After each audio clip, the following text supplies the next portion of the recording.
The last hour, the Judiciary Commission of Louisiana is recommending that Baton Rouge Judge Tiffany Foxworth Roberts be removed from the bench. And the reason is going to shock you because the judge did everything from lie about her military history. After reviewing her military records that Foxworth Roberts at first refused to provide to investigators and that she was never deployed to Iraq or Afghanistan, nor was she ever in any combat zone. Then the judge filed a false police report and insurance claim to get some money. The complaint alleged Foxworth Roberts filed a false police report and a false insurance claim. And that's not all.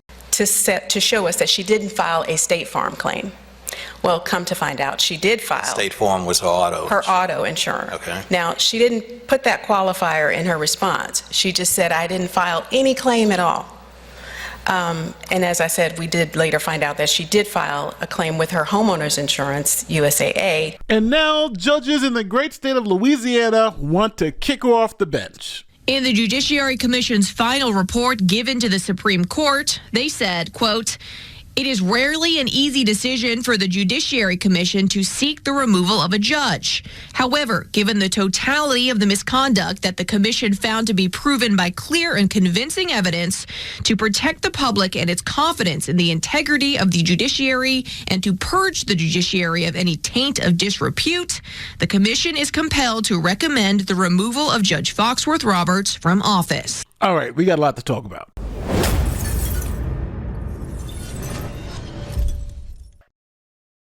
This is Judge Tiffany Foxworth Roberts. She sits on the 19th Judicial Court of East Baton Rouge Parish. Her official bio says she was a nurse in the Army and she achieved the rank of captain and is a law school graduate. But some of the stuff I just told you is not true. It all begins in 2020, a car burglary in a Baton Rouge neighborhood. Now, the judge says the car was burglarized right in front of her home. And here's the police body cam so you can see the judge telling police exactly what happened and exactly what was stolen. Is this a house or an apartment?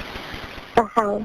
That call to police led a Baton Rouge police officer to arrive, his body camera rolling. Hi, I'm Tiffany Foxworth. Hello. This is my husband, Jonathan Roberts. How are you? Jonathan, nice to meet you. Since everyone was here, we were all out campaigning. I came back here. The cars are parked like this. And well, he just got here, so his car wasn't here. When we came back, that door, that passenger side door was open. Okay. The glove compartment was open, and the car was ramshacked. But the thing of it is, the doors were locked. The soon-to-be judge gets very specific with what is missing from her unlocked car. He said that he doesn't think anybody broke in. That he said he thinks the doors were open. Can you come right back? Have you noticed that anything that was taken, like anything that was stolen? There was my makeup bag. Don't touch the door. Sorry. My makeup bag was right down there in the bottom, inside of my makeup bag. I had cash money in that. How much money was that? There was $400 in cash in that and $50 bills. In the back of the car, my purse, it was a red purse right there with $3,000 in cash. My credit cards, my ID, our global entry. Foxworth Roberts also claimed a $900 laptop was also stolen. When did y'all notice the door open? About what time? Let me see, I can check it based on. If there's a time frame, we can see around the neighborhood if anybody's got cameras on their house. Yeah, we do. It's about, let me see, about 6:08. If you wind up notice anything else missing, just give us a call back and have a list of items prepared for us so we can come and add it to the report later. Okay. All right. Thank you so much. But other than that, that's it. Okay. Thank you so much. And Foxworth Roberts did. 2 days later, the Office of Disciplinary Counsel found she added additional items on Monday, March 2nd, 2020, claiming her Rolex, David Yurman bracelet valued at $1,000, her passport, shoes valued at $500 were all missing. Investigators say it didn't end there. Insurance claims were also filed for an additional David Yurman bracelet and diamond engagement ring that were also missing. So now, do you think the judge lost $40,000 worth of jewelry in her car? She just has $40,000 in jewelry laying around in her car. Now, here's a quick message from the sponsor of this video, Crypto.com. And remember, I'm Nate the lawyer, not Nate the finance guy. Nothing here is financial advice. Always do your own research before investing. Let's be clear, cryptocurrency isn't coming. It's already here. And this next move made it official. Now, Trump Media has just signed a massive $6.4 billion deal with Yorkville Acquisition Group and Crypto.com. Yeah, that Crypto.com. The platform is trusted by millions of users worldwide. Now, here's the big play. They're teaming up to scoop up billions of CRO. That's the token powering Crypto.com's entire ecosystem. Fast transactions, low fees, and even real-world perks like cash back when you spend. So, the goal, build America's first CRO treasury called the Trump Media Group CRO strategy. And when all is said and done, this new company becomes the largest publicly traded CRO holder in the world. Head to Crypto.com today to make crypto great again. Now, this segment is sponsored by Crypto.com. Nothing here is financial advice. Always do your own research before investing. Now, back to the madness. Now, when police investigated, they discovered it seems like the judge lied about the theft. I'm not saying that she lied. I'm saying that she stretched the truth. This is the complaint that launched the investigation into Foxworth Roberts 4 years ago.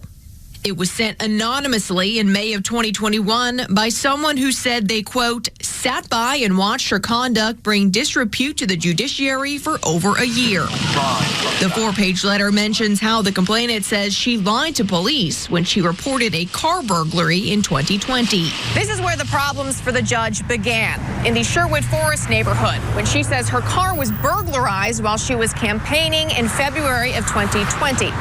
Now, despite being a criminal attorney and knowing the law well, the judge moved her car from the scene of the crime to her home. According to the OSC report, Judge Foxworth Roberts never clarified to police that the burglary, in which she claims more than $40,000 worth of jewelry was taken, didn't happen in her driveway. So why does this even matter? Well, the judge wanted to file an insurance claim on the $40,000 of jewelry she had in that car. Now, if that car was someplace else, then she couldn't file an insurance claim because the car insurance only really covers the vehicle and not things within the vehicle. But her home insurance would cover any losses that happened on the property. So by the judge saying the burglary happened at her home insurance would cover it. Now, the judge was specifically asked if she made an insurance claim for the losses in the car, the $40,000 in jewelry. And the judge told the authorities she didn't file an insurance claim. But when they looked, they found out she actually did. And that insurance claim, they believe, is fraudulent. Counsel, on the insurance claim, in reading the record, there was some issue as to whether there was a misunderstanding as to whether it was a homeowner's claim or a vehicle claim. So what was the particular question that was posed while she was under oath? Was it whether you filed a claim or whether you filed a homeowner's or whether you filed an auto claim? Just to be clear, this was our initial inquiry, our written inquiry to her that I'm referencing right now, which is not under oath. Okay. We send a respondent judge a copy of the complaint along with specific inquiries, and the question was whether you had filed an insurance claim. Okay. Didn't specify auto, homeowners, and insurance claim. And keep in mind that the complaint itself specifically referenced USAA. Instead of acknowledging a claim with USAA, she said, I didn't file any insurance claim at all, and provided us documentation from State Farm to show us that she didn't file a State Farm claim.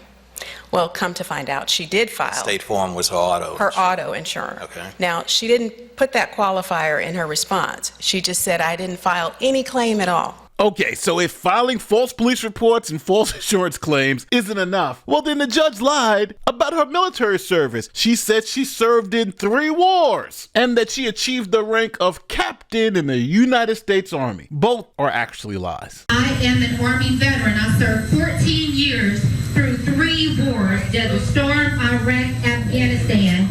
Misrepresenting her military service. Foxworth Roberts told the commission today she had a, quote, failure in judgment, candidness, and openness. She acknowledged campaign ads that said she was an Army captain were false, telling the commission today that she never served in a combat zone and never served in Iraq, Afghanistan, or Desert Storm as her campaign ad suggested. She was discharged in 2010 as a first lieutenant, saying today, quote, I've never gone in front of the promotion board. But the judge said she had a very, very, very good excuse why people are confused on whether she was a captain or a first lieutenant or she served in all these wars. It's because she was asked confusing questions. Here's her attorney explaining it. Mr. Irving, I want to follow up on that because to me this is an important point.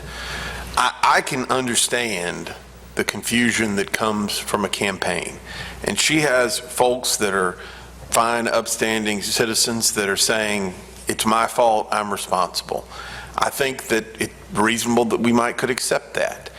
But what that doesn't answer is what we just talked about. We're not talking about a person off the street. This is a lawyer and a judge. And they're being asked a question twice. You were in the Army and you were a captain. I would think any rational person would correct them, knowing that that's untrue, and say, oh yeah, I was in the Army, I was only a lieutenant. Something to be proud of, not something to be ashamed of.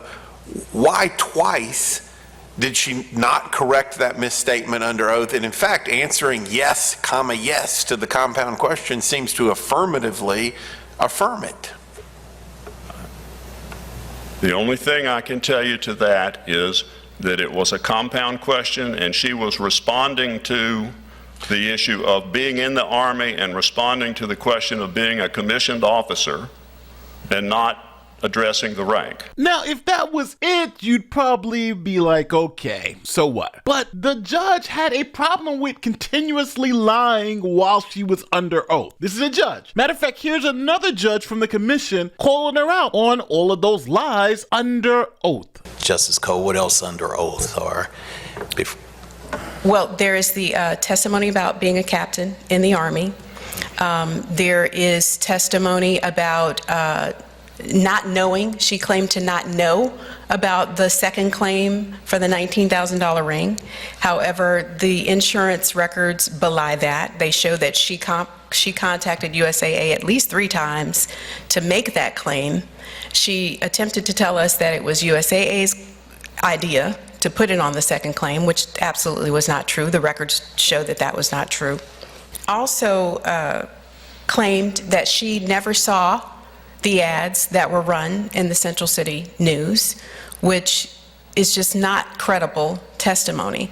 She paid over $7,000 for 9 ads that ran over several months, both in her initial campaign and then the subsequent campaign for the full term. Now, the problem is this judge has been caught in so many lies, it's unbelievable, right? She served in Desert Storm, but if that was true, she would have served when she was 16 years old. Impossible. I served 14 years through 3 wars. They determined she was only 16 years old during Operation Desert Storm and that she was never deployed to Iraq or Afghanistan, nor was she ever in any combat zone. Now, this is all in the hands of the Louisiana Supreme Court, and they have a couple of options. They can do a public censure, you've been a bad judge, they can suspend, or they can disrobe this judge, removing her from office. And let's just keep it real. This isn't about military service or politics. It's about truth. She said she was a captain. She wasn't. She said her car was robbed. It wasn't. She said she didn't file an insurance claim. She did. And when investigators asked for the records, she dodged them for months. The Supreme Court has one question left to answer. Can someone who lied in these manners be trusted to be impartial, fair, and honest as a judge?